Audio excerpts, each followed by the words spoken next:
क्या नाम है आपका? हरमत सिंह। हरमत सिंह जी कहाँ के रहने वाले हैं? सरोद के। सरोद। क्या करते हैं आप? खेती करते हो क्या? खेती।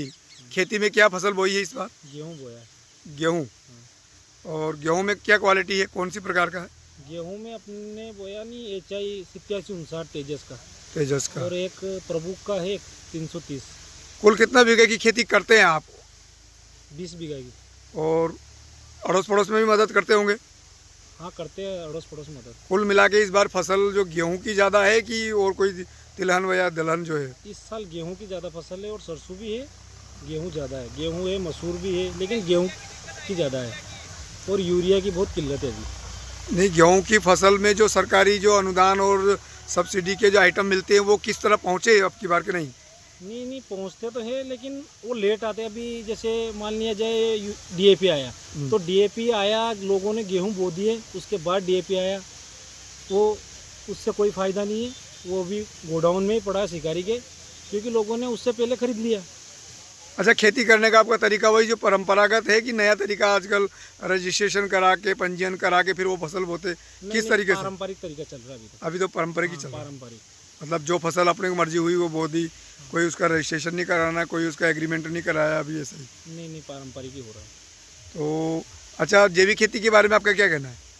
जैविक खेती के बारे में मेरा ये कहना है कि यदि हम जैविक खेती भी करें, मान लिया जाए कि अगर आप यूरिया नहीं डालें खेत में, रासायनिक खाद नहीं डालें, तो हमारा गेहूं तो उसी भाव में जाएगा।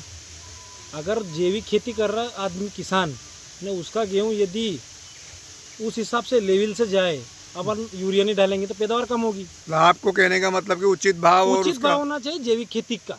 एक प्रमाणित खेती होनी चाहिए जैविक, उसका उचित भाव होना चाहिए। मतलब आपको खरीदार नहीं मिलने का डर है? हाँ, यही डर है। मतलब आपने पैदा तो कर लेंगे आज भी हो जाए, लेकिन उसके उसी हिसाब से रकबा पूरा नहीं होगा। रकबा पूरा होगा तो उसकी उत्पादन पूरा नहीं होगा, उत्पादन पूरा हो गया तो उसका भाव नहीं मिलेगा। भाव नहीं मिलेगा, वो भाव वही मिलेगा ना, रासायनिक का भाव मिलेगा। तो क्यों करेंगे जैविक खेती?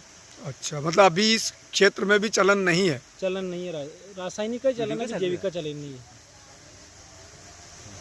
अच्छा, और खेती में जो दूसरी समस्याएं जो आती है उनमें पानी की समस्या और बिजली की समस्या किस प्रकार है आपके यहाँ? देखिए, अभी तो सबसे बड़ी जो समस्या है जो पानी की है, मध्य प्रदेश सरकार और राजस्थान सरकार ने एक समझौता किया था, जल समझौता। पश्चिमी मध्य नहर की जो एक परियोजना थी, वो उसको 3 साल पहले इन्होंने शुरुआत की थी, और वो उससे किसान काफ़ी प्रभावित हुए थे कि हमारा पानी आ रहा है। लेकिन वो योजना अभी तक ठप पड़ी, उसके कहीं काम नहीं चल रहा है, कहीं कोई सुना ही नहीं रही है। अभी आपके यहाँ पे वो शुरुआत नहीं हुई है उसकी? कहीं शुरुआत नहीं हुई है। खैर, वो तो लंबा विषय है, डो टेल पे काम चल रहा होगा। अभी आप मध्य में हैं तो उसके बारे में जब जानकारी और आंकड़े जुटाएंगे तो बात करेंगे। मैं GS Parihar news and views के लिए आज ग्राम पंचायत सरोद और एक जागरूक किसान के पास, उसके फार्म हाउस पे पहुँचा हूँ, जिनका नाम है हरमत सिंह चौहान।